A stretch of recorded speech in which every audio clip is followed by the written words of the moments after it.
여러분 안녕하십니까? 2021 전라북도 인권 옹호자 포럼의 마지막 세션입니다. 이 세션의 주제는 인권 가버넌스에 관한 토론이 되겠는데요. 주제는 전북 지역 인권 가버넌스 구축을 위한 제안이 되겠습니다. 이 세션의 진행을 맡은 저는 인권정책연구소의 소장 일을 하고 있는 김영환입니다. 이제 발표자 및 토론자분들을 소개해 올리겠습니다.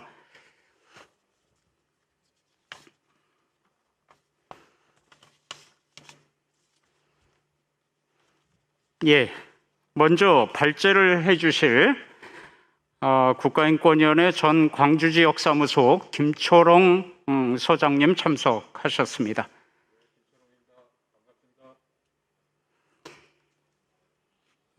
다음으로는 전라북도 인권위원회 위원이시자 전북 환경운동연합 이정현 사무부총장님 참석하셨습니다. 안녕하십니까, 이정현입니다. 다음 전라북도 장애인권익 옹호기관 이문희 관장님 참석하셨습니다. 반갑습니다. 이문희입니다. 다음 전라북도 교육청 학생인권교육센터의 윤석연 옹호관님 참석하셨습니다.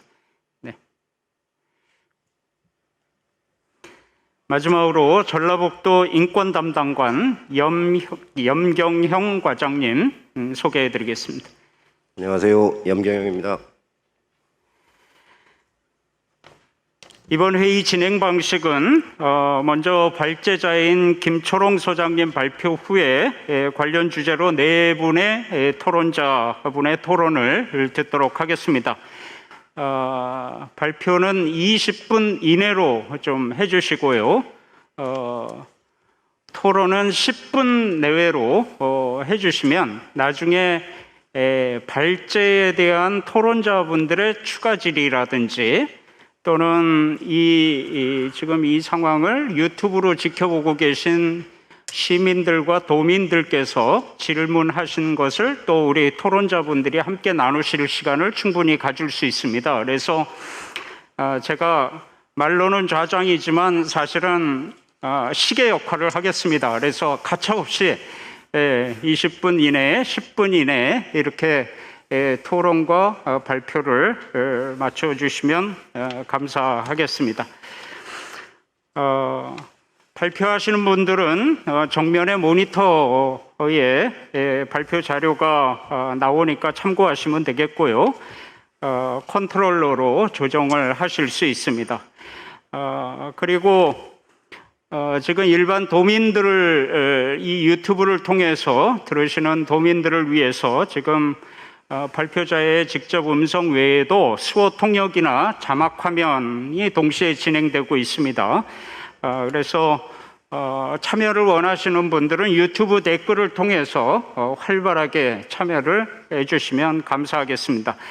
의견을 올려주실 때 댓글 인증 이벤트에도 참여를 하시면 또 이 무더운 날씨에 시원한 커피 쿠폰도 준비되어 있으니 기대하시기 바랍니다. 자, 그럼 이제부터 이 세션을 시작하도록 하겠습니다. 먼저 국가인권위원회 광주지역사무소의 전 소장님이신 김초롱 소장님께서 전북지역 인권 가버넌스 구축을 위한 제언이라는 주제로 발표를 해주시겠습니다. 네, 발표 드리겠습니다. 발표는 자료집 내용을 중심으로 해서 발표를 드리도록 하겠습니다. 제가 국가인권위원회 김초롱이란 이름으로는 마지막 발표가 될 듯 싶습니다. 국가인권위원회 소속 CO가 13일 정도 남아있기 때문에 7월 1일 날부터는 일반 일을 맡게 됩니다. 먼저 인권의 주요화와 지역화에 대해서 좀 이야기를 하도록 하겠습니다. 이제 인권은 인류 공동체가 실현해야 될 보편적인 규범적 가치로 폭넓게 받아들여지고 있습니다. 사람의 품격이 인격에서 나오듯이 국가의 품격이 인권에서 또 출발을 하는 것이고, 이러한 것들은 인권이 주류화되어 가고 있는 것을 뜻합니다. 인권의 주류화란 인권의 가치와 기준이 사회적 삶의 모든 영역에서 실현되는 것을 의미합니다. 인권이 국가기구의 정책은 물론이고 시민사회의 문화 그리고 더 나아가서는 국제관계와 정치에도 중심적 가치이자 기준으로 자리잡아가고 있다고 하는 것을 의미합니다. 인권의 주류화를 위해서는 인권 체제를 구축을 해야 하며 그 체제 하에서 실효성 있는 인권 제도를 설치 운영을 해야 합니다. 인권의 제도화는 인권의 정당성 확보와 인권 실현을 위한 법률, 규범, 조직, 정책 등 각종의 장치를 만들어가는 과정이라고 하겠습니다. 이러한 인권의 제도화는 지자체에서는 인권 조례를 제정하고 그 인권 조례를 통해 인권 보호 및 증진을 하는 인권 조직을 설치하고 인권 정책을 수립 집행하는 것이 인권 제도화의 주요 내용이라고 하겠습니다. 이와 같이 21세기는 인권의 시대, 인권이 주류화되고 제도화되면서 이제 인권은 언제 어디서나 누구에게나 존중되어야 하며 또 항상 실천되어야 합니다. 인권의 일상화와 지역화와 관련된 내용입니다. 그런데 오늘날 빠르게 바뀌는 세계 속에서 사람의 존엄을 짓밟는 다양한 인권 침해가 빈번하게 발생하면서 개개인의 삶이 유린되는 무서운 사회로 또한 변화되고 있습니다. 혐오, 차별, 폭력 등 다양한 형태의 인권 침해가 일상생활의 현장인 지역 공동체에서도 벌어지고 있습니다. 이제 인권의 문제는 언제 어디서든지 누구에게나 일어날 수 있기 때문에 인권은 언제 어디에서든지 누구에게나 일상생활에서 보장되어야 합니다. 인권의 실천은 우리에게 가장 가까운 곳에서부터 이루어져야 합니다. 즉 인권의 일상화가 필요합니다. 인권 침해가 발생하는 곳도 지역사회의 일상생활이지만 인권을 보장하기 위한 우리의 노력도 지역사회의 일상생활에서 출발해야 합니다.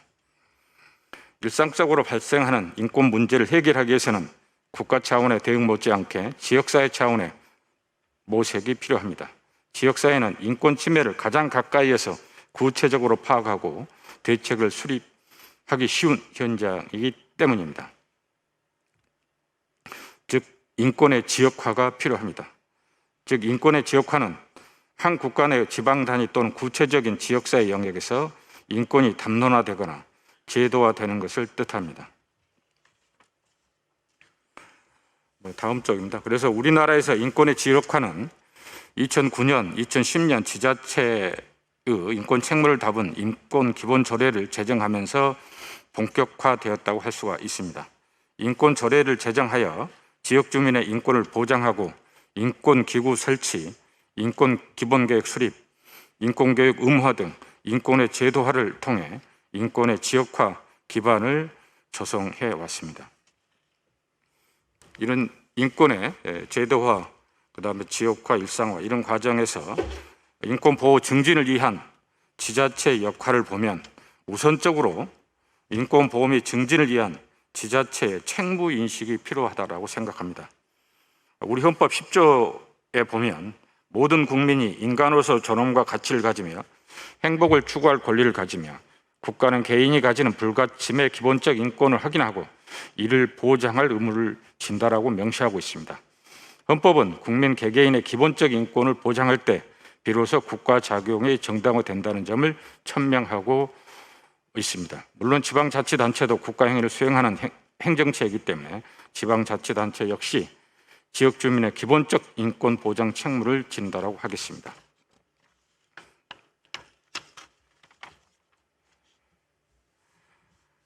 그래서 지자체는 모든 행정이 주민의 인권 보호와 증진에 부합하도록 하는 주민의 권리에 기반한 행정을 추구해야 합니다.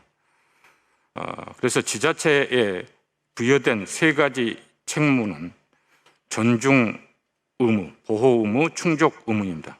첫째, 존중 의무는 국가가 개인의 권리와 자유와 향유를 침해하지 않는 의무를 말하는 것입니다. 보호 의무는 제3자가 개인의 권리와 자유를 침해하지 못하도록 지자체가 입법 혹은 다른 방식의 조치를 취할 의무를 말하는 것입니다. 셋째, 충족 의무는 개인의 권리와 자유가 효과적으로 실현될 수 있는 조건들을 적극적으로 조성하는 의무, 즉 사회권 보장 의무, 사회복지 서비스 제공 의무를 말한다고 하겠습니다. 이런 책무 인식과 함께 지자체가 인권 책무를 제대로 이행하기 위해서는 인권에 기반을 둔 행정, 인권 행정을 운영해 나가는 것이 무엇보다 중요하다고 생각합니다. 인권 행정은 인권 행정의 최고 목적을 주권자인 주민의 인권 보호 증진에 두고 모든 행정 과정의 인권을 지향하는 것을 의미한다고 하겠습니다. 지자체의 모든 행정은 주민의 인권 보호와 증진에 부합하도록 행정의 인권화, 즉 행정에서의 인권의 주류화를 지향해야 할 것입니다. 인권 행정은 인권 담당 부서에만 국한된 업무가 아니라 주민의 삶에 영향을 미치는 모든 행정 부서에 적용되어야 하며 행정 모든 단계에 걸쳐 적용되어야 합니다. 이러한 인권 행정을 통해 행정은 정당성을 확보하게 될 것입니다. 이를 위해서 정책을 수립하고 집행하는 과정에서 인권의 관점에서 생각하는 것, 즉 인권 중심적 사고가 필요하고, 또한 각 정책에서 인권에 미치는 영향을 평가하는 인권 영향 평가가 필요하다고 생각합니다. 다음은 지자체 인권 전담 조직 설치기입니다. 각 지역 단위에서 인권을 증진하는 활동을 제대로 하기 위해서는 인권 업무를 전담 실행하는 인권위원회나 인권 전담 조직, 그다음에 인권 업무주 퍼슨 제도 같은 그러한 조직의 설치가 필요하다고 하겠습니다. 그리고 또한 이러한 조직이 만들어지게 되면 그 조직이 해야 될 일, 과제, 즉 지자체 인권정책 기본 계획을 수립하고 또 그 계획이 제대로 실행될 수 있도록 하는 인권정책 실행 협력 시스템을 구축해야 합니다. 그것들은 이제 250쪽이라든지 자료집에 자세하게 쓰여져 있으니까 내용들을 한번 읽어보시기 바랍니다. 저는 최대한 20분 안에 마쳐야 됩니다. 이 발표문이 30쪽이기 때문에 그냥 넘기는데도 넘기기만 해도 20분 걸립니다. 마지막으로 행정에 있어서는 인권 행정을 위해서는 공무원들은 인권 친화적 예산을 편성하고 인권 친화적 대민 관계를 형성하고 인권 친화적 관료 문화 조성하는 역할을 수행해야지만 지방 정부 지자체에서 인권 보호 증진을 하는 그런 행정이 인권의 행정이 이루어질지 않을까 생각입니다. 255쪽 3장입니다. 3장의 이제 주요 내용은 전북 지역의 인권 보호와 증진을 위한 활동과 또 그것의 거버넌스 구축을 위한 과제인데, 전북 지역 인권 보호 증진을 위한 활동 성과는 어제 인권정책 현주소와 방향 세션 제 첫 번째 세션에서 자세하게 언급되고 그랬기 때문에 저는 생략을 하도록 하겠습니다. 대신 전북 인권 거버넌스 강화를 위한 과제를 중심으로 해서 말씀을 드리도록 하겠습니다. 그래서 전라북도가 조례가 제정됐고 전담 조직, 그다음에 정책, 그다음에 거버넌스 체계 구축, 뭐 이러한 것들, 그다음에 상담 조사, 그다음 특히 장애인 전담 기구 운영, 뭐 이러한 기본적인 틀들이 잘 이루어져 있습니다. 또 특히 조례라든지 이런 부분은 모범 사례로서 평가를 받고 있더라고요. 그래서 전북 지역 인권 거버넌스 강화를 위한 과제에 대해서 제언을 좀 하고자 합니다. 전라북도는 인권위원회 활성화, 정부 기관단체 인권협의회 구성 운영, 시군 인권정책협의회 구성 운영, 도민 인권지킴이단 운영, 인권단체 지원, 인권 옹호자 포럼 개최 등을 통해서 참여형 인권 거버넌스 실현을 위한 기본 틀 구성을 하고 있습니다. 그럼에도 전북 지역 인권 거버넌스 강화를 위해서 제가 생각하는 몇 가지 제언을 드리고자 합니다. 259쪽입니다. 가장 우선적으로는 시민 참여의 실질화 및 상설화를 해야 합니다. 인권 정책과 사업의 기획, 실행, 평가, 한류 등 행정 모든 단계의 주민 참여와 시민사회 단체의 참여를 제도적으로 보장하고 활성화해야 합니다. 지자체 인권 관련 각 위원회와 제도에 시민이 직접 참여, 기여할 수 있는 제도적 장치를 마련할 필요가 있습니다.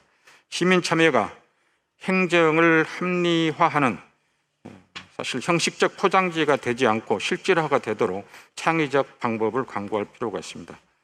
사실 포장지로 쓰는 경우들이 많이 있습니다. 그래서 인권위원회 공개적인 모집과 같이 행정 각 분야의 위원회 등의 인권 감수성과 전문성 및 분야별 대표성을 지닌 시민이 인권위에 참여할 수 있도록 해야 합니다. 인권 행정 지표와 인권 영향평가 요소로 참여와 협력을 필수하고 주요 협력 참여 절차를 매뉴얼해서 빈번한 공무원 인사 이동으로부터 부정적 효과를 최소화해야 할 것입니다. 그다음에 전북 지역사회 내 인권 전문 역량을 촉진하기 위해서는 각 대학의 인권연구소 촉진 등과 같은 대학과 인권 협력 체계를 구축할 필요가 있다고 생각합니다.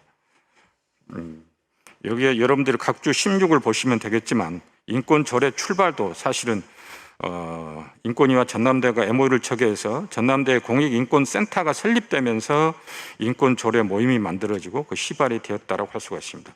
그런 측면에서 전북에서도 대학의 그러한 연구 역량을 할 수 있는 연구소 설치가 필요하는데 지자체가 촉진의 역할을 해야 되지 않을까 생각합니다. 그리고 셋째, 일자리 등 경제적 인권 실현에서 기업의 중요한 역할을 고려할 때 기업의 참여는 매우 중요합니다. UN 글로벌 컴팩트 등과 협력해서 유엔의 기업과 인권 이행 지침과 국가인권의 인권경영 관련 공고안 등을 지자체에서 이행할 수 있는 부분을 지자체 업무에 적극 반영할 필요가 있다고 하는 거고요. 강주시와 같이 인권정책 연석회의, 인권정책 라운드 테이블 등과 같은 일상적 협력 체계를 상세화할 필요가 있다고 하는 것입니다. 강주에서는 매월 정기적으로 인권정책 연석회의가 이루어집니다. 그래서 광역시, 사무소, 교육청, 경찰청 인권단체, 또 전대의 인권법센터 뭐 이런 식으로 해서 연석회의가 이루어지고 거기에 참여한 또 학습 모임으로 해서 인권정책 라운드 테이블이 매월 이루어지고 있습니다. 지역 및 한국사 인권 현안 이슈를 외부 정보를 통해서 강의를 듣고 또 해결하고 논의하는 그런 자리입니다. 이와 같이 시민, 시민단체, 인권단체 등이 매월 정기적인 행사를 통한 참여와 소통은 지역 인권체계가 정착되는데 중요한 역할을 하는 것 같습니다.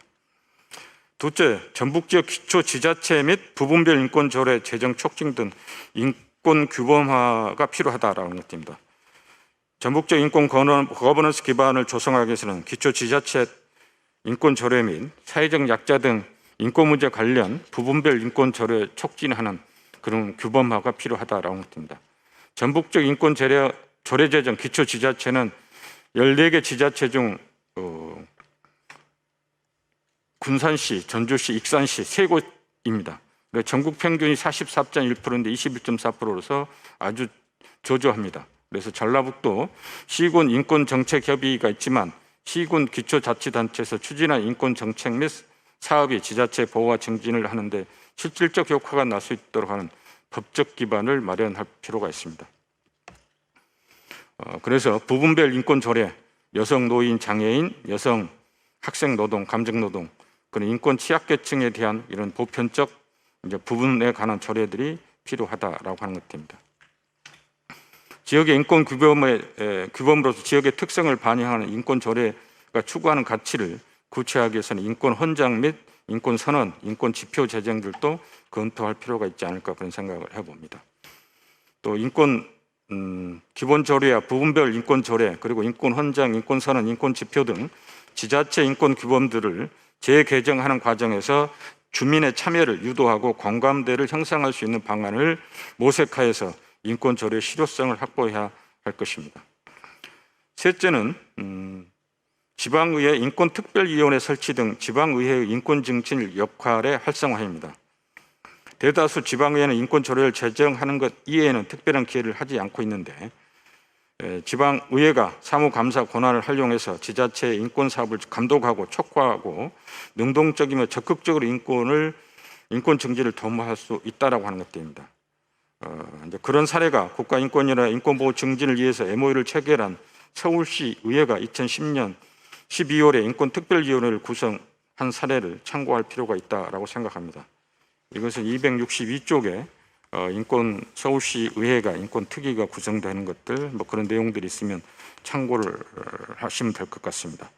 이와 같이 서울시 의회 활동에서 보듯이 지방의회는 지자체 집행부의 인권 정책과 사업을 점검하고 공고하며 관련 조례를 제정할 수 있는 권한을 갖고 이 권한을 활용하여 인권 증진에 이바지할 수가 있습니다. 그래서 지방의회는 기존의 인권 조례 제정 이외에 의회 내 인권위원회, 인권특별위원회를 설립 등을 통해서 모든 조례를 인권적 관점에서 검토하고 인권 영향 평가를 실시할 수 있어야 합니다. 이를 통해 지자체 모든 정책과 사업이 지역 주민의 인권 보호와 증진에 효과적으로 기여할 수 있도록 감시, 견인해야 할 것입니다. 이를 위해서는 지방의원의 인권에 대한 감수성 및 전문성의 강화가 필요합니다. 이를 위해서 지방의원 대상 인권 리더십 향상 연수 과정을 제공해야 되지 않을까 생각이 듭니다. 넷째입니다. 전라북도 인권 옹호자 회의체 구성과 옹호자 포럼의 전국화 국제화입니다. 전북 지역에서 인권의 주류화를 위해서는 전북 지역 각종 인권 협의회와 기관 단체를 포괄하고 조정하는 인권 옹호자 회의체를 구성할 필요가 있다고 생각합니다. 이에 대한 그 자세한 설명은 염경영 인권 담당관께서 거기서 발표를 할 것 같으니까 저는 생략을 하고 넘어가도록 하겠습니다. 인권 옹호자 회의체가 만들어지게 되면 현재 개최되고 있는 옹호자 포럼을 전국화 및 국제화할 필요가 있지 않을까 그런 생각을 해봅니다. 인권 옹호자 포럼을 전국화하기 위해서는 국가기관이나 국내 인권 관련 학회, 단체 등과 공동 개최를 추진하는 것도 검토할 필요가 있다고 생각합니다. 인권 옹호자 포럼을 국제화하기 위해서는 유엔 국제기구가 공동 모색할 필요도 있다고 생각합니다. 지자체의 인권 분야 국내 및 국제 교류의 대표적 사례는 광주광역시가 2011년 최초로 인권도시를 주제로 한 세계 인권도시 포럼을 개최하면서 본격적으로 시작됐습니다. 이 세계 인권도시 포럼은 제가 기획해서 줬던 것들입니다. 그래서 광주의 세계 인권도시 포럼은 광주 5.18 민주화운동이라는 역사적 사건을 토대로 출발을 했습니다.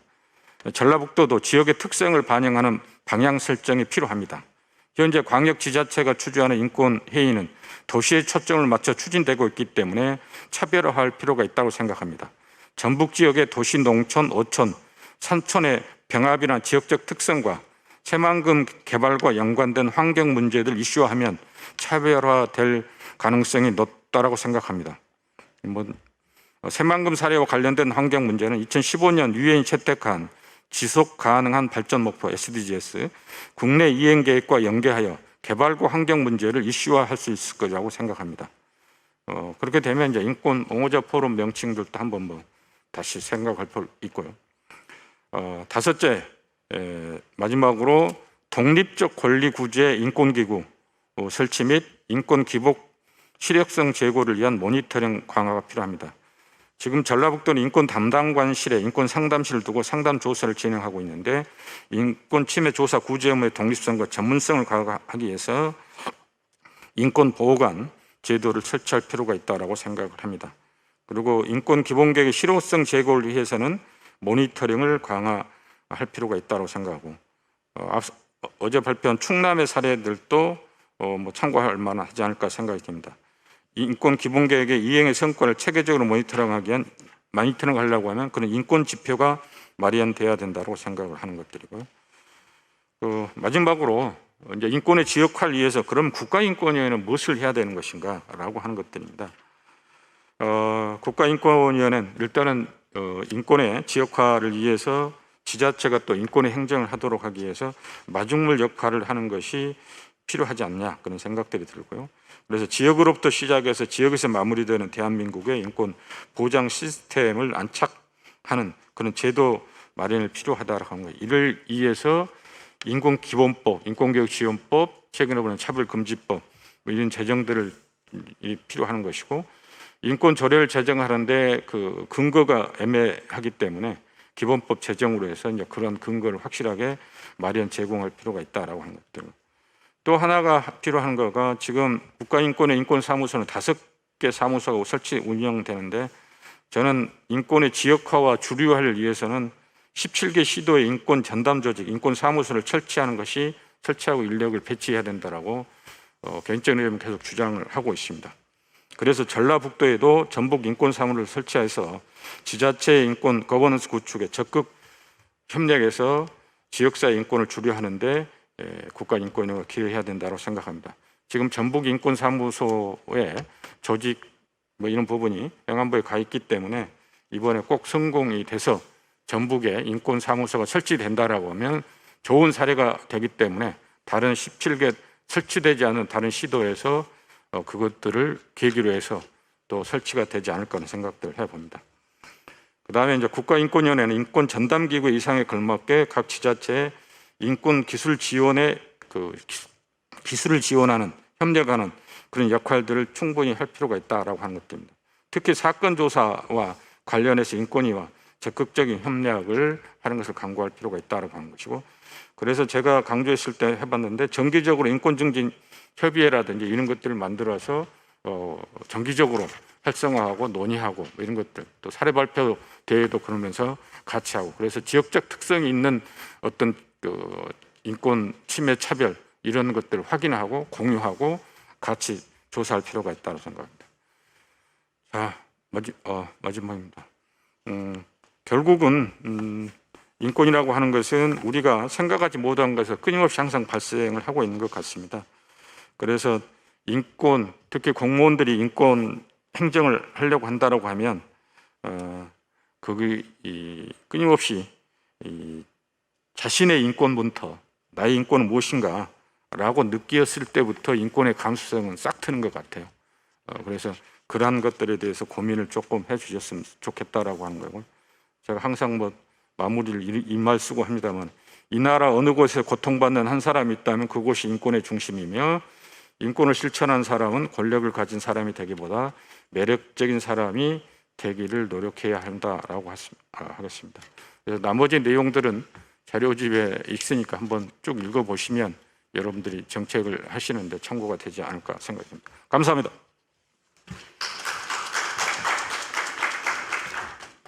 예, 감사합니다.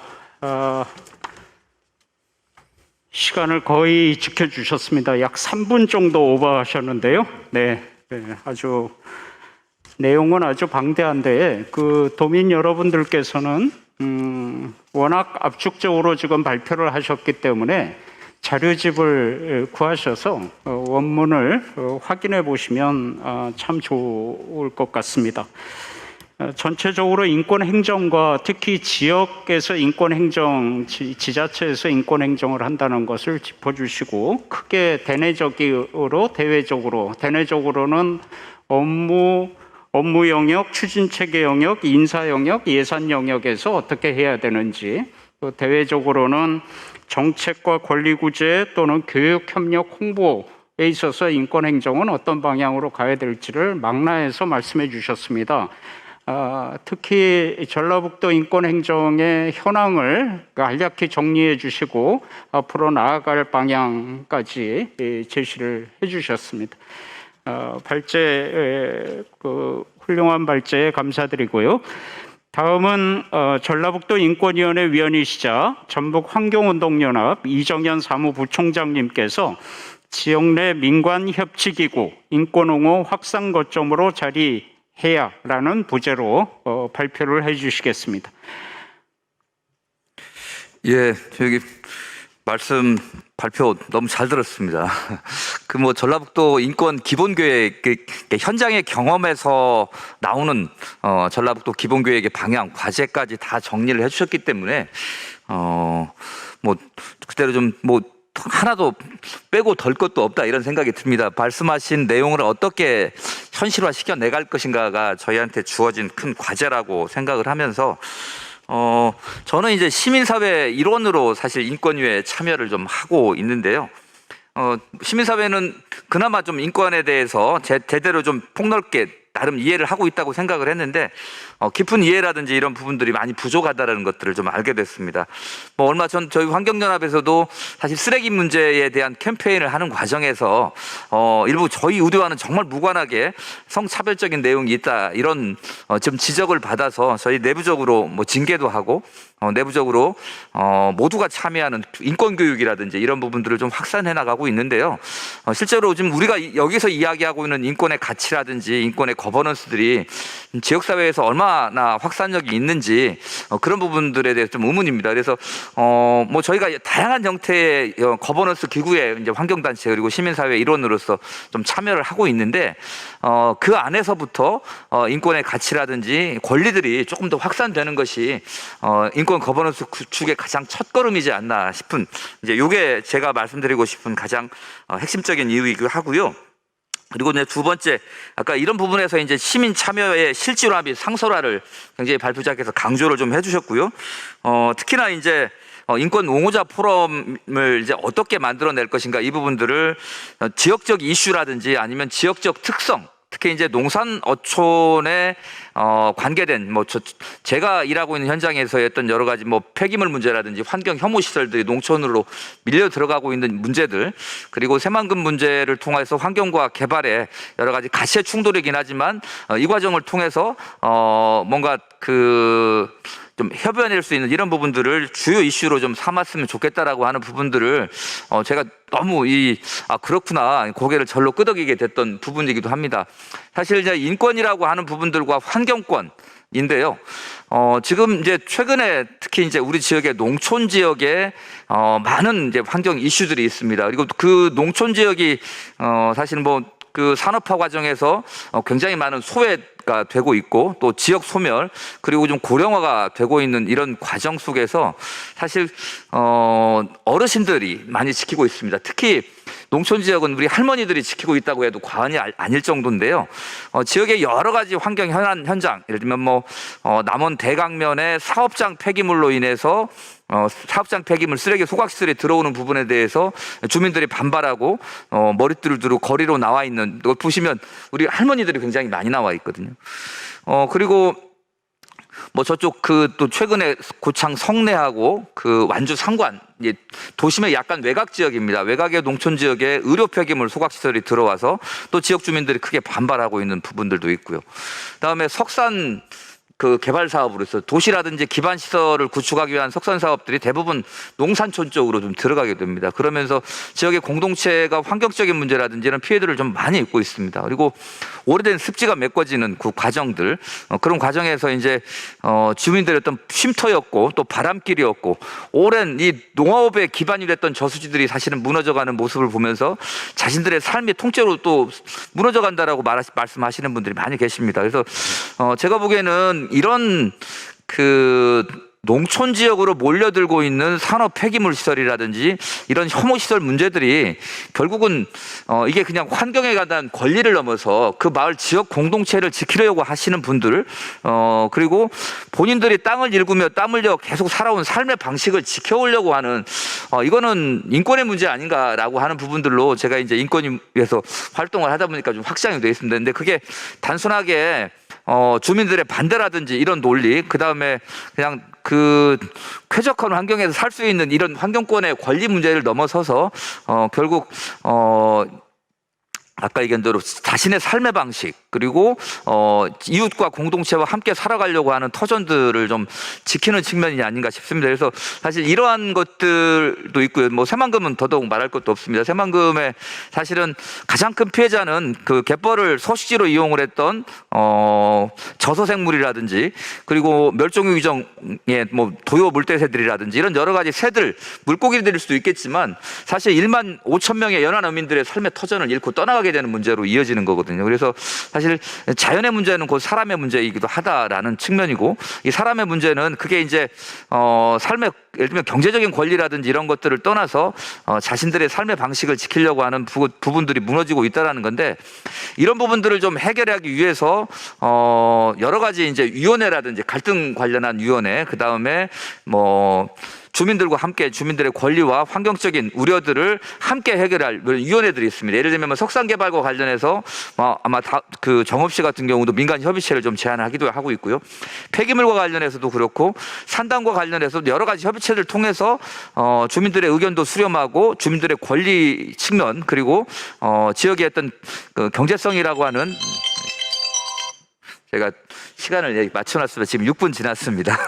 이제 1분 안에 마치겠습니다. 그래야 다른 분들하고 쓸 것 같아가지고요. 그래서 저희는 일단 다양한 형태의 이런 민관 협의체들 속에서 이 문제를 좀 인권의 문제로 좀 접근해 들어가면 오히려 좀 갈등을 좀 줄일 수 있는 요지가 있지 않나 싶습니다. 그리고 우리 그런 피해를 입고 있는 주민들도 아까 권리를 알아가는 과정에서 인권이 확정된다라고 아까 발표자께서 말씀하셨는데, 그분들은 늘 님비가 아니라고 얘기를 하시거든요. 그래서 그분들이 그냥 반대를 위한 반대가 아니고 님비와 같은 자신의 어떤 뭐 예를 들면 이익을 지키기 위한 것들이 아니고 어떤 삶의 방식이라든지 지역 공동체를 지키려고 하는 그 권리라고 하는 부분들, 그분들 스스로가 알았더라면 더욱더 책임감 있게 이 문제를 좀 해결하려고 하지 않겠냐. 그래서 갈등도 좀 잘 풀리지 않을까 싶습니다. 그리고 이제 그런 위원회와 더불어서 전라북도 내에서도 이제 이런 협의체가 있고요. 아까 새만금 같은 경우도 재생에너지 갈등 협의체가 있고, 또 전주 같은 경우는 뭐 한 360명이 참여하는 22개의 다울마당이라는 곳이 있습니다. 이런 다양한 위원회를 통해서 권한을 시민들에게 유임하겠다라고 하는 위원회들이 있는데, 이런 위원회에서 먼저 이 인권적 가치라든지 이 위원회가 인권이라고 하는 개념들을 자신들의 각각의 민간 협의체나 위원회에 어떻게 담아낼 것인가라고 하는 그런 내용이 있어야 될 것 같습니다. 최근에 이제 그런 이제 저희 전북의 그런 민간 거버넌스 기구에서도 사실 갑질 논란이라든지 이런 부분도 있었거든요. 그런 부분들에 대한 이해가 좀 부족하다라는 생각이 들어서 우리 뭐 여러 가지 이제 그 위원회의 목표라든지 뭐 의무라든지 이런 부분들이 있는데, 저희가 이제 성평등이라든지 이런 부분들은 위원회에 이제 많이 조례가 되어 있고 법으로도 나와 있고 그 위원회 내에서도 그것들을 실현시키려고 하고 있는데, 굉장히 다양한 민간 협의체라든지 거버넌스 기구에서 인권적 가치라든지 이런 부분들을 자신들의 목표라든지 내지는 그 업무 영역 안도 내에서 그걸 분명하게 좀 하게 되면 우리 사회의 어떤 인권 거버넌스 구축이 지역사회에서 훨씬 더 튼튼해지지 않을까 싶습니다. 이상 마치겠습니다.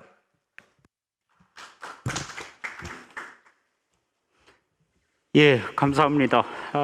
사실 저희가 지금 겪고 있는 팬데믹 위기 상황을 우리가 상기한다면 환경 문제가 인권 문제다, 이런 것을 이제 확인할 수 있는 계기가 되었습니다. 지금까지는 기후 환경 문제는 인권 문제와 별도로 존재하는 것으로 알았고 이렇습니다만, 최근에 이런 기후 환경 문제나 팬데믹 또는 양극화 위기 이런 것들이 다 인권 문제, 이를테면 인간에 의한 과도한 인간에 대한 착취, 과도한 자연에 대한 착취가 오늘날의 이런 4대 위기를 초래한 것 아니냐라는 성찰이 있고요. 특히 이 중앙집중화에 따라서 지역이 주변화되고 공간적으로 위계화되면서 폐기물 문제라든지 쓰레기 문제가 이게 농촌으로 또는 지역으로 다 이게 돼버리는 이런 아주 심각한 문제를 안고 있습니다. 그래서 이런 문제는 사실 지역 거버넌스를 고려하실 때 인권과 환경이라는 이런 융합적인 관점에서 접근을 해야 문제를 풀어나갈 수 있지 않을까라는 생각을 해봅니다. 오늘 좋은 발표를 감사드리고요. 다음은 전라북도 장애인 권익 옹호기관 이문희 관장님께서 장애인의 바람직한 미래는 인권 거버넌스 구축으로 라는 부제로 말씀해 주시겠습니다. 네, 반갑습니다. 저는 전북장애인 권익옹호기관에서 활동하고 있는 이문희라고 합니다. 오늘 여러분하고 함께 고민할 문제는 장애인에게 바람직한 미래가 보장이 돼야 되는데 그 방법은 인권 거버넌스의 구축으로 가능하다는 것을 강조하는 말로 말문을 열겠습니다. 장애인의 미래를 말하는데 왜 인권을 말해야 되는지는 명확합니다. 기존에 제공되는, 특히 장애인한테 제공되는 복지 서비스로는 장애인의 문제가 해결되지 않는 한계를 갖고 있기 때문입니다. 그 한계는 장애인 개인이 아무리 노력을 해도 해결될 수 없는 문제이기에 정부가 개입을 해야 되고, 정부가 방위나 정책적 유기를 할 때는 그곳에서 인권의 문제가 발생이 되고, 이를 해결하기 위해서는 인권 패러다임으로의 국가정책의 전환이 필요하기 때문입니다. 그렇기 때문에 우리 장애인들은 우리의 바람직한 장애인의 미래를 예측하고 대비하고 그 기반은 인권이 돼야 된다는 것을 저는 강조를 하고 싶고요. 특히 정책 과정에서 장애인의 활발한 참여가 보장될 때 장애인의 미래의 성공 여부가 결정될 것입니다. 장애인의 미래를 그럼 어떻게 예측할 것이냐? 장애인의 바람직한 미래는 간극주의 작업입니다. 예측된 미래 사회와 장애인에게 바람직한 사회 간의 그 차이를 줄여나가는 간극 줄이기 작업이 명확하게 그 국가에서 시행을 해야 됩니다. 그런데 여기서 우리가 강조해 나갈 것은 인권 거버넌스를 정부에서 많이 말하고 인권과 관련된 아니면 장애인 정책과 관련된 여러 가지 회의를 참석을 해보면 다 장애인의 참여를 강조를 하는데, 그것이 진짜 참여냐 그냥 단순한 참석이냐에 따라서 우리의 욕구 반영이 어떻게 되느냐가 결정되는 것을 많이 봐왔습니다. 우리 미래 한국 사회의 예측 가능한 사회는 고령 다인종된 사회, 격차와 차별 갈등이 심화되는 사회, 양질의 삶이 요구가 커지는 사회, 시민사회 역량 강화가 중요한 사회, 전반적이고 장기적인 현안 준비가 필요한 사회로 예측할 수가 있습니다. 그러나 장애인 관점은 조금 더 세분해 봐야 될 필요가 있는데, 장애인의 인과학적 변화에 적절히 대응하는 사회, 장애인과 비장애인 간의 공동체 의식이 고취되는 사회, 장애인이 양질의 삶을 향유하는 사회, 거버넌스 가동으로 장애인의 역량 강화가 되는 사회, 구조적이고 장기적인 장애인 복지 계획과 이행이 이루어지는 사회로 볼 수가 있겠습니다. 시간이 그렇게 좀 많이 제공되지 않기 때문에 장애인의 인과학적 변화에 적절하게 대응을 해야 되는 것은, 일단 우리 등록장애인의 수가 전체 인구의 5.1%에 불과한데 WHO 권고 수준인 15%와는 매우 큰 차이가 있습니다. 이것은 예산에 굉장히 많은 영향을 끼치게 되고, 특히 앞으로 갈수록 발달장애인이 증가하고 신체 기능의 약화로 지체장애인의 수는 점점 더 줄어가는데, 이 정책적 과제를 어떻게 해야 될 것이냐도 분명히 계획을 세워야 될 것이고, 장애인 인구 구조에 따른 적정한 사회 장애인, 특히 고령 장애인을 위한 복지 대책이 시급히 마련돼야 될 것입니다. 그리고 두 번째로는 장애인과 비장애인 간의 공동체 의식이 고취되어야 되는데, 현대사회의 특징을 말한다면 네트워크 사회로의 진전입니다. 그 네트워크 사회에 진입을 하지 못하게 되는 경우가 장애인들에게 매우 많이 나타나고, 특히 가장 이제 심각한 것은 각종 SNS라든가 이런 데서 장애인에게 을 대상으로 하는 차별적 표현들이 심각한 사회인식에 영향을 주게 된다는 것은 매우 우려할 만한 현상입니다. 그러므로 우리가 장애 친화적 공동체 구축을 하는데 정의와 공정, 평등과 다양성에 기초한 발전적인 장애 친화적 공존 방안이 필요합니다. 그리고 장애인의 삶의 질을 개선시켜야 되는데, 인권적 측면의 장애 친화적 사회환경 구축을 위해 일관적인 정책 대응이 필요합니다. 이를 위해서는 NGO와의 거버넌스 구축으로 효과적으로 문제점을 발견하고 효과적으로 문제 해결책이 제시되어야 될 것입니다. 특히 이 장애인의 삶을 개선시키는데, 이 삶의 질을 개선시키는 것은 인권의 기반입니다. 그래서 이 문제를 할 때는 아까 발제자께서도 강조하셨지만 매우 많은 행정 수요가 발생을 하게 됩니다. 건강한 삶, 쾌적한 삶, 편리한 삶, 안전한 삶, 풍요로운 삶을 정부 조직이 어떻게 해결을 할 것이냐. 이것은 우리가 함께 해결해야 될 문제라고 생각합니다. 건강한 삶에 해당되는 게 화면에 보시다시피 굉장히 많은 게 있고요.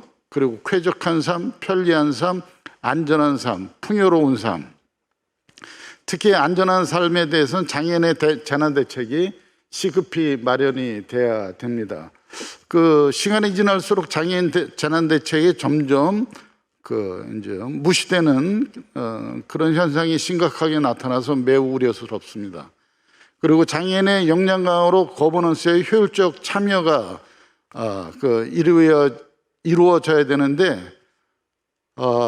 저희가 강조하는 것은 NGO 단체가 분명한 비판적 동반자로서 정책 과정에 아주 세심하게 관여가 될 때 정책의 효과성이라든가 정책의 완전함이 이루어지는데 결정적인 역할을 할 것이라고 생각합니다. 상호작용이 없는 소통과 신뢰가 없다면 분명히 역효과로 인한 행정 수요가 더 많이 발전할 것 같습니다.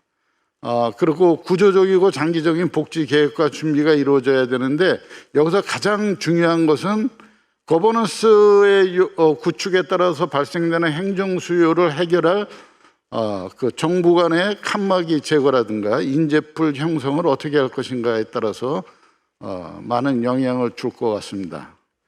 제가 바라는 것은 해야 할 것을 해야 하고 하지 말아야 될 것을 하지 않는 정부의 자세로부터 출발을 한다고 저는 생각을 합니다.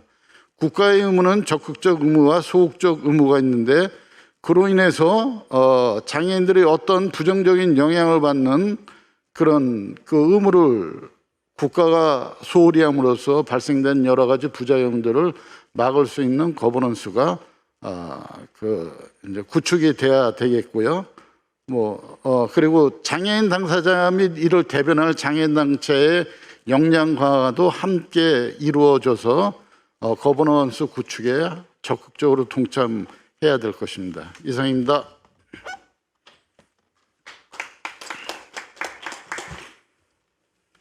네, 고맙습니다. 그 장애라는 범주 안에서 이 거버넌스의 중요성을 굉장히 다양하게 이렇게 설명해 주셨습니다. 보통 그 국민소득 3만 불을 경계로 해서 그 전까지만 하더라도 뭐 정부가 하자는 대로 또는 뭐 다수가 원하는 대로 이렇게 사회 운영이 이루어졌다면 3만 불을 경계로 해서 웰빙이라는 것이 이제 사회의 핵심적 관심사가 되고 특히 뭐 일과 여가의 균형, 요즘 워라밸이라고 얘기를 합니까? 이런 것들이 강조되는 시대로 접어듭니다. 한국뿐만이 아니라 대한민국뿐만 아니라 모든 세계의 모든 선진국이 이 3만 불을 기준으로 해서 이렇게 사회가 변화하는 모습을 볼 수 있는데 지금까지 장애 정책이 관주도 또는 시혜적이고 대상화된 정책 중심이었다면 이제 그야말로 동반자 파트너십 관계를 형성해서 거버넌스 운영을 활성화시켜야 되지 않겠나라는 말씀의 요지가 아닌가 싶습니다. 다음은 전라북도 교육청 학생인권교육센터 윤석연 인권옹호관님께서 시작은 전북지역 인권단체 상설회의체 구성으로 라는 부제로 발표해 주시겠습니다. 네, 안녕하세요. 전라북도 교육청 학생인권교육센터 인권옹호관 윤석연입니다. 저는 두 분 앞에 토론문 말씀하셨던 분들하고는 좀 결이 다른 얘기인데요. 사실 저는 이 포럼 준비를 하면서 제가 전라북도 인권정책에 대해서 아는 게 하나도 없구나라는 걸 알고 좀 곤혹스러웠고, 사실은 어떻게 토론문을 작성해야 되는지, 그리고 이 자리에서 제가 토론문자로 있는 게 적절한지에 대해서 고민을 좀 많이 했어요. 그리고 왜 그러면 나는 그 전라북도 인권 정책에 대해서 또는 기본계획에 대해서 아는 게 없고 이해를 못할까? 그게 저만의 문제인가? 이런 고민이 들었고, 여기 계신 분들이 갖고 있는 궁금증은 아닐까? 뭐 이런 생각이 좀 들었는데요.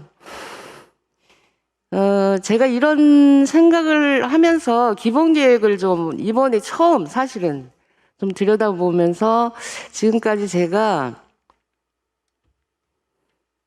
지금 발제문하고 달리 그냥 제가 즉흥적으로 얘기를 하고 있어가지고 제가 그 교육청에서 인권정책을 담당하고 있고 인권 업무를 하고 있지만 그걸 한 번도 전라북도 인권정책과 연관지어서 생각하거나 이것이 제가 하고 있는 인권정책이 전라북도 인권정책에 어떤 영향을 갖고 있는지 고민해보지 않았다라는 것을 이번에 좀 뼈저리게 느꼈습니다. 그리고 이 고민이 저만 느끼는 고민이 아니고 아마 지금 앞에서 발표하셨던 그 환경과 인권에 관련된 그리고 장애와 인권에 관련돼서 발제하셨던 분들도 저만큼이나 좀 같은 문제를 고민하지 않았을까 이런 생각을 했고요. 그럼 왜 이 교육청의 인권정책하고 전라북도 인권정책을 연관짓지 못했을까를 고민하다 보니 아쉽게도 전북 지역은 시민사회단체 활동가나 인권 업무 담당 공무원, 인권 관련 종사자들이 상설 모임이 존재하지 않는다라는 걸 알게 됐고요. 그렇기 때문에 전라북도의 인권 정책을 공유하거나 지역 또는 한국 사회가 직면하고 있는 인권 이슈를 주제로 토론하고 해결 방안을 함께 고민하는 자리가 없다는 걸 알게 되었습니다. 그 앞에서 김초롱 소장님이 제안한 인권정책 연석회의 그리고 인권정책 라운드테이블 등과 같은 일상적 협력체계의 상설화에 깊이 공감하고요. 광주 지역처럼 전북도 그 인권정책 라운드 테이블과 같은 형태의 기구들을 통해서 전북 지역의 인권정책 개발 또는 관계기관 모임을 상설화할 필요가 있다라고 생각합니다. 제가 이번에 전라북도 인권보호 증진 및 기본계획을 보니까요. 그 사실은 말은 굉장히 어렵게 되어 있는데 핵심 주제는 전북 지역에서 인권 가버넌스 구축을 어떻게 할 것인가 사실은 기본계획의 골자라는 걸 알게 됐어요.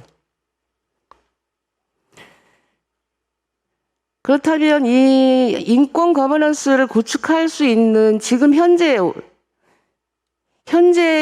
그 전라북도에서 할 수 있는 시작은 도대체 뭘까 이런 생각을 하다가 아까 말씀드렸듯이 반드시 그 인권을 주제로 한 상설 모임 그리고 그 전북 지역의 인권 단체들이 일상적으로 모여서 인권을 주제로 이야기할 수 있는 모임이 필요하다고 생각을 했고 이 자리가 그러니까 인권 옹호자 포럼이 그런 모임을 만드는 시작이었으면 한다는 생각을 하게 되었습니다. 제가 이 상설 모임이 시급하다고 생각한 거는 대략 세 가지 이유가 있는데요. 하나는 기본계획에 대한 이해에 대해서 좀 말씀드리고 싶습니다. 기본계획이 단지 조례에 따른 계획, 그러니까 문서로만 그치는 게 아니라 기본계획의 수립 과정에 도민들의 인권 침해를, 그러니까 수립 과정에서 그 도민의 인권 침해를 감시하고 협력하며 정책제도 개선을 위한 아이디어를 제공하는 시민사회 단체의 참여가 반드시 필요합니다. 아까 방금 말씀하셨듯이 비판적 동반자의 역할을 반드시 필요한 시민단체들의 협력 없이 이거 인권 증진은 수립 과정에서도 어렵겠지만 그것을 수립하고 실효성 있게 한 단계 한 단계 나아가는 것도 어렵겠다고 생각했고요. 그 다음에 이 기본계획이라고 하는 것은 행정부서에 모두 적용돼야 하지만 그리고 행정의 모든 단계에 걸쳐 적용되어야 하는 것은 매우 중요하다고 생각이 들고요. 그리고 기본 계획을 이해하느냐 아니냐에 따라서 사실은 그 행정부서에서의 미치는 영향도 다르고 인권단체, 지역에서의 인권단체가 어느 정도의 전라북도 인권정책을 이해하느냐도 영향이 있다고 보기 때문에 기본 계획에 대한 공유 반드시 필요하다고 생각했습니다. 그리고 두 번째는 현재 지금 전라북도에 인권 담당 부서가 존재하지만 여전히 인력과 예산 등에 있어서는 한계가 있습니다. 그래서 이 한계를 극복하기 위한 방안으로서도 그 효과적인 협력 체계를 구축하는 것이 필요하다는 생각이 들고요. 그리고 시민사회단체의 요구 없이 행정이 저절로 인권부서의 전문성과 역량을 강화하지는 않을 거라고 생각합니다. 그리고 끊임없이 그것을 요구할 수 있는 상설 모임체가 필요하다고 생각했고요. 특히나 내년 선거에 따라서 단체장이 누구냐에 따라서 인권 담당 부서가 존폐가 거론되거나 혹은 뭐 조직이 축소될 수도 있는 여러 가지 이유들이 있기 때문에 지역에서 인권의 역량을 모아서 그 상설체 모임에서 이 인권 담당 부서에게 협력을 혹은 그 협력해 주는 것이 대단히 필요하다고 생각했기 때문에 그 상설 모임이 필요하다고 생각했습니다. 세 번째는 인권 교육에 관한 건데요. 현재 그 전라북도에서는 인권 교육에 관하여 같이 토론하고 공유하는 자리가 없습니다. 그래서 지역에 지금 현재 인권 교육 강사가 몇 명인지, 누가 어떤 분야의 인권 교육을 하는지, 어떤 기관에 어떤 강사가 등록되어 있는지 공유하는 자리가 존재하지 않을 뿐만 아니라 각 기관이나 단체가 인권교육 강사를 배출하고 있지만 인권교육 강사 육성을 위한 교재나 교수법, 인권교육을 위한 공통의 기준안조차 마련되지 않은 상황입니다. 그래서 전라북도의 인권교육 표준안 마련이 필요하다고 보는데 이를 위해서도 인권을 주제로 한 상설 모임에서 각 기관과 단체의 인권교육 내용과 교재를 공유하고 인권의 가치를 합의할 수 있어야 한다고 생각하고요. 각 기관이나 단체가 요구받고 있는 분야별 인권교육 외에 일반 인권교육에 한해에서는 공통안을 마련하고 그것을 그 전라북도 인권 담당 부서에서 좀 일원화하는 것이 필요하지 않을까, 그 논의를 할 수 있는 자리가 반드시 필요하다고 생각합니다. 지금 사실은 인권교육이 당장 필요한 사람은 행정기관 안에 공무원이라고 생각하는데요. 그러니까 교육 없이 사람이 변화되기는 어렵기 때문에, 근데 지금 현재 인권 담당 부서가 행정공무원을 대상으로 교육하는 게 쉽지 않다고 저는 판단을 했고요.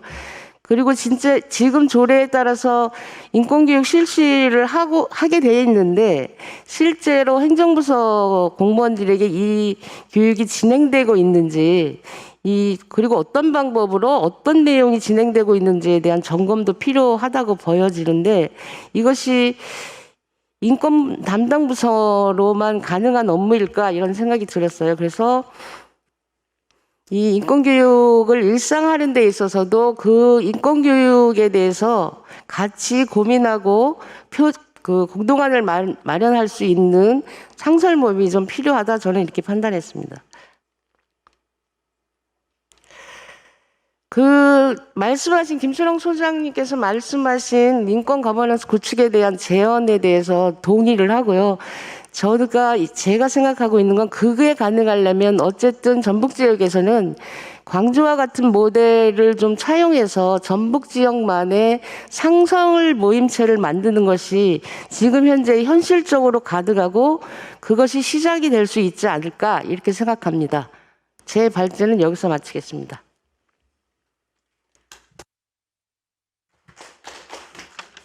예, 감사합니다. 윤석연 옹호관님, 네, 수고하셨습니다. 사실 도민의 한 사람으로서 이 전라북도 인권 정책에 대해서 아는 게 없다는 사실에 아주 곤혹스러웠다라는 토로를 아주 겸손하게 하셨지만 사실은 거의 대부분 지금 그런 지금 이 옹호관님의 말씀으로부터 자유로운 사람이 과연 몇이나 있을까 싶을 정도로 사실 굉장히 겸손하지만 뼈아픈 지적을 해주셨습니다. 그래서 인권정책 연석회의나 인권정책 라운드 테이블과 같은 상시적인 소통 구조를 좀 만들어야 이런 어떤 인권정책의 실효성이라든지 안정성이라든지 또 그 미력하긴 하지만 지역에서의 인권 컨텐츠의 공유가 가능해지지 않겠냐라는 말씀을 해주신 것으로 이해합니다. 이제 마지막으로 전라북도 인권 담당관 염경영 과장님께서 전라북도 인권 옹호자 회의 구성과 운영 방안에 대해서 말씀해 주시겠습니다. 예,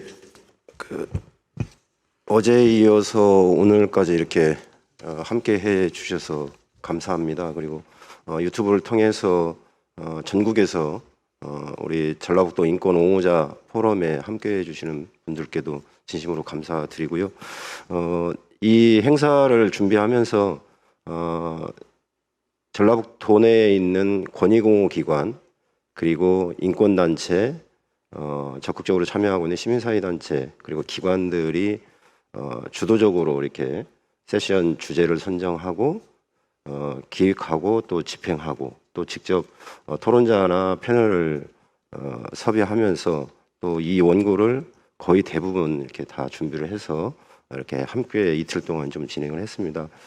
저는 이제 그 부분이 우리의 어떤 인권 거버넌스를 구축하는 그런 좀 단계가 단초가 되지 않나 이런 생각을 갖습니다.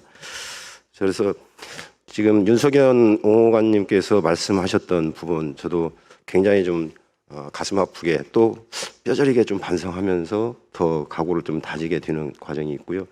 그리고 발표를 좀 준비하신 김초롱 소장님의 전체 어떤 방대한 제안문을 보면서 전라북도 인권 거버넌스 구축을 위한 정말 의미 있고 또 그 방향성 그리고 이걸 어떻게 속도감 있게 할 것인가라고 하는 것도 이 발표문에서 다루어졌기 때문에 저는 그러한 부분을 전북도에 어떤 인권 행정을 해나가는데 최대한 반영을 해서 잘 한번 만들어 보겠다라는 말씀 드립니다. 그래서 제가 준비한 내용을 좀 간단히 좀 말씀드리면 인권 행정 또 그 인권의 지역화, 주류화를 위해서는 누구나 다 생각할 겁니다. 그래서 거버넌스의 어떤 수준에 따라서 인권 행정의 어떤 방향과 수준 그리고 그 속도와 성패를 가늠할 수 있다 이렇게 볼 수 있습니다. 그래서 저희들은 그 인권 행정을 2010년 조례 제정 이후에 5년여 동안 그 진행을 해 나가면서 이 제도라든지 규범, 정책 그리고 이 인권 친화적인 문화를 만들기 위해서 다양한 사업들을 좀 병행해서 진행을 해왔고 거버넌스 구축이라고 하는 부분은 어찌 보면 인권 행정에 있어서 그 시작이면서 또 이걸 성공시키고 더 확산시켜 나가는데 가장 중요한 부분이다 이런 부분에 대해서 매우 공감을 하고 있습니다. 그래서 이 부서 내 어떤 협업 체계를 행정 내부에서 진행하고자 하는 것이 있고 또 지역의 어떤 구성원들이 함께 해나가기 위한 그런 과정들 속에서 그 거버넌스를 어떻게 구성할 것이고 또 어떻게 운영해 나갈 것인가라고 하는 고민들이 있었다라고 하는 점 말씀드리겠습니다. 그래서 그 행정 조직 내의 협업 체계라고 하는 건 이 인권 행정이 따로 있고 복지 행정이 따로 있는 게 아니라 모든 행정의 전반에 인권의 어떤 기반한 인권이 자연스럽게 스며든 그런 행정을 이루기 위해서는 이 인권 의식 그리고 또 인권 교육을 통한 인권 사고의 어떤 재고들이 매우 중요하기 때문에 교육은 필수적이고 그리고 전반에 걸쳐서 해 나가는 단초로 저희들은 인권 증진 실무 협의라고 하는 복지 업무를 담당하고 있는 부서나 그 다음에 사회적 약자를 담당하고 있는 부서의 담당자들이 우리 인권부서와 함께 그 협의회를 구성해서 좀 진행을 하고 있고 이것을 좀 더 확산시켜 나간다라고 하면 전라북도 도정이 인권에 기반한 행정이 될 수 있는 그런 어떤 단초를 좀 만들 수 있겠다 이런 생각을 갖고 있습니다. 그리고 좀 뼈아프게 생각하는 게 그 전라북도의 어떤 시군의 인권 조례 제정 현황이 전국에 반밖에 미치지 못하는 그런 상황 속에서 인권 조례를 어떻게 제정을 해 나갈 것인가도 굉장히 시군 인권 정책 협의회를 통해서 노력하고 있다는 점 말씀드리고요. 그래서 다음은 그 지역 사회 내에서의 그 인권을 기억화하고 주류화하는 데 있어서 이 구성체의 어떤 인권 인식을 좀 제고하면서 함께 해 나갈 수 있는 기본적인 어떤 윤석열 홍보관께서 말씀하시는 상설적인 운영, 이러한 부분에 대해서 좀 고민을 많이 해 나가고 있습니다.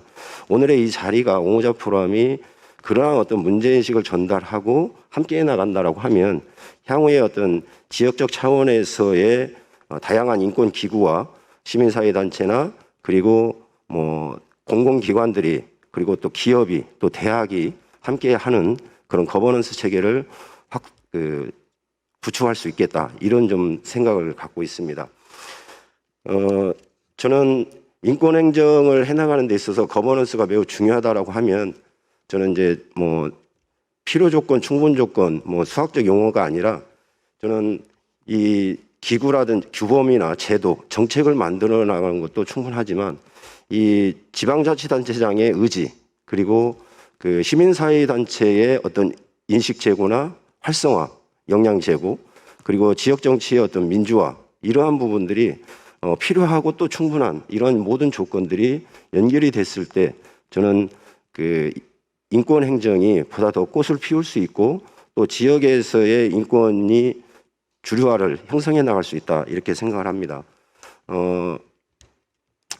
저희들이 그 생각을 했을 때 저는 전라북도 인권 옹호자 회의체가 만들어진다라고 하면 이 행정이 주도하고 뭐 의회가 주도하고 시민사회가 주도하고 이런 일방이 아니라 이 구성원들의 어떤 인권에 대한 기본적인 어떤 합의와 소통을 통해서 모두가 좀 실질적으로 참여해 나가는 것을 기초로 해서 그 도민이나 시민사회단체, 행정, 의회, 학계, 전문가, 당사자 그리고 또 언론의 어떤 역할이 중요하기 때문에 이분들이 실질적인 참여를 통해서 운영을 해나가는 인권 옹호자 회의체를 좀 구성을 하고 있습니다. 그리고 오늘까지의 어떤 포럼을 끝으로 해서 이 각 세션을 운영을 했던 주체들이 각 분야별로 또 대상별로 그 어떤 인권 현안과 의제를 상설적으로 운영해 나갈 수 있는 모임을 하기 위해서 저희 행정은 그런 어떤 행정적 지원과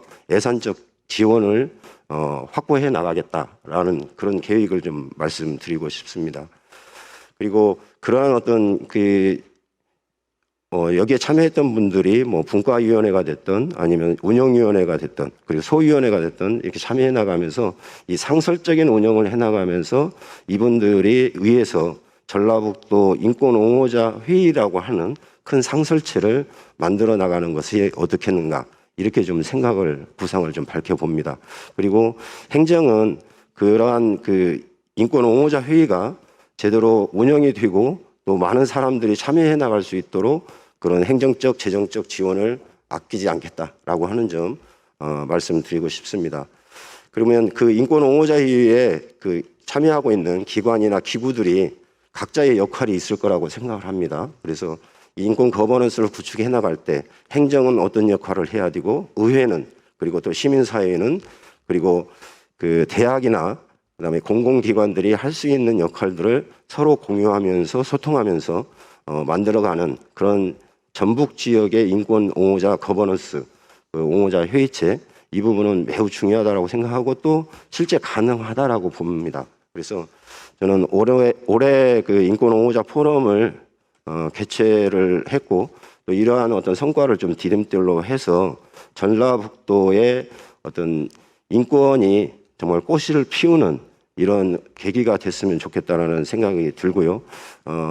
이정현 위원께서 말씀하신 것처럼 이 환경과 인권이 별개로 있는 게 아니라 지역사회에서 의제들도 지역의 구성원들에 의해서 만들어갈 수 있도록 또 그 의제가 거버넌스에 주요한 의제가 될 수 있도록 하는데 최선을 좀 다하고 싶다라는 점 말씀드리겠습니다.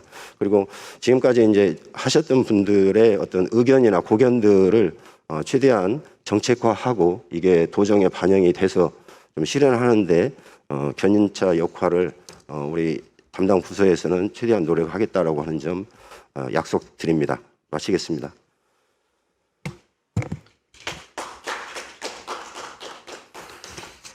네, 염경영 과장님 발표 감사합니다. 자, 이것으로써 한 분의 발표와 네 분의 토론을 모두 마쳤습니다. 이제 이 세션이 사실 이틀간 진행된 행사의 맨 마지막이고, 그래서 이 도민 여러분들께서 이렇게 끝까지 지켜보실까 의구심을 가졌는데 의외로 많은 의견을 주셨습니다. 거듭 감사의 말씀을 드립니다. 간략히 제가 참여해 주신 분들의 목소리를 대신 해드리겠습니다. 천사님께서 가장 효율적이고 실제적인 인권 제도가 갖춰졌으면 하는 바람이 있습니다. 앞으로는 발표 시간 제한하지 말고 더 늘려주십시오. 이런 말씀 주셨고요. 네, 죄송합니다. 강강봉님께서 지역사회에서 공무원들의 인권교육 의무화가 필요하다 말씀 주셨고, 럭키님께서 인간 존엄성 측면에서 인권의 중요성을 다시 생각하는 중요한 행사가 되었다. 전북 인권 공감 응원합니다. 라는 말씀 주셨고요. 샤샤님께서 기업의 많은 참여로 일자리 등의 인권 정책이 실천되기를 응원합니다. 이런 말씀. 이거 굉장히 좋은 의견. 뭐 내년도라든지 다음 인권 옹호자 포럼 때 기업 요즘 ESG라든지 뭐 이런 게 아주 지금 뭐 기업들로서는 아주 관심사이기 때문에 기업과 인권이라는 것으로 전북에서 한번 기획해 보시는 것도 아주 좋지 않을까 싶습니다. 양봉선님께서 인권제도 실현화를 위해 인권영향평가 및 일상화 지역화가 꼭 필요하구나. 인권 거버넌스 파이팅 이런 말씀 주셨고요. 미키스님께서 인권의 가치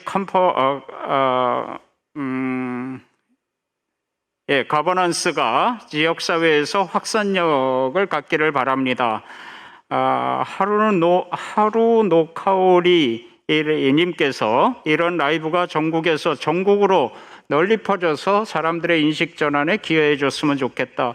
토토로님께서 코로나 집중하다 보니 인권 문제 좀 등한히 하는 것 같아요. 비타민님께서 환경과 인권이 이렇게 밀접한 연관이 있는 줄은 제대로 알게 되었네요. 김은영님께서 현실적인 대안과 참여형 정책을 통한 인권지역 인권 거버넌스 구축이 필요하다는데 인식의 전환이 필요하겠습니다. 라는 말씀 주셨고요. 황인석님께서 기초단체도 조례를 제정해야 하고 단체장과 기초의회 의원들의 인식 전환이 필요하다. 이런 말씀 주셨고요. 계란빵님께서 미래의 다양한 분야에서 장애인의 일자리 창출과 사회 참여를 할 수 있는 기회가 많아졌으면 좋겠다라는 요지의 말씀을 주셨습니다. 마지막으로 백재경 의원님께서 장애인들이 이제까지 좀 동원되고 이런 피동적인 입장에서 자발적인 참여를 통해서 장애인 권익이 증진되는 구조로 전환됐으면 좋겠다라는 요지의 말씀을 주셨습니다. 자, 이렇게 질문은 없고요. 전부 우리 도민들께서 감회와 부탁, 당부의 말씀을 주셨습니다. 이제 시간이 원래 5시 반까지로 예정돼 있는데 지금 발표자분과 토론자분들께서 협조를 해주신 덕분에 시간이 약간 남게 됐습니다. 혹시 발표자분이나 토론자분께서 이 말씀 간단하게 좀 추가로 했으면 좋겠다라는 분, 추가로 하실 분이 계시면 지금 말씀해 주시죠. 계신가요? 네. 예, 그러면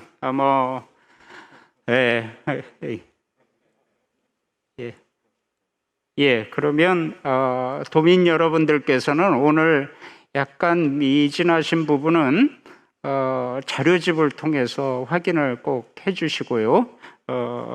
이렇게 자료집을 보시면 더 풍성하게 내용을 이해하실 수 있지 않을까 싶습니다.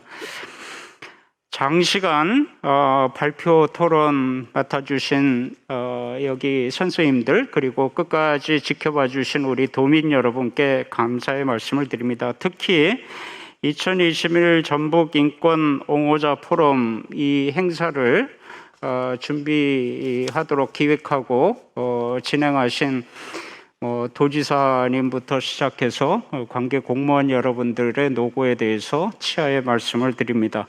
이것을 계기로 해서 이제 전국 지방자치단체 인권 행정에 있어서 이제 전북이 추격자가 아니라 선도자의 위치로 이렇게 나서는 계기가 되기를, 그래서 내년도나 다음 인권옹호자 포럼 기획할 때는 전국적인 관심을 받는 행사로 이렇게 거듭나기를, 더 발전되기를 기대합니다. 자, 시청해 주신 여러분들께 다시 한번 감사의 말씀을 드리고 이것으로 모두 이 세션을 마치도록 하겠습니다. 감사합니다, 여러분.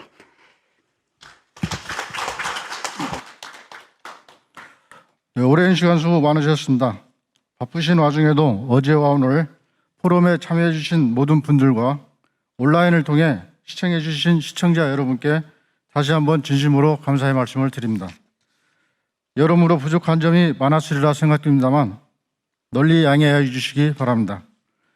내년 인권 옹호자 포럼은 코로나19에서 벗어나 많은 분들과 한 자리에서 뵐 수 있기를 바라며 이상으로 2021 전라북도 인권 옹호자 포럼을 모두 마치겠습니다. 감사합니다.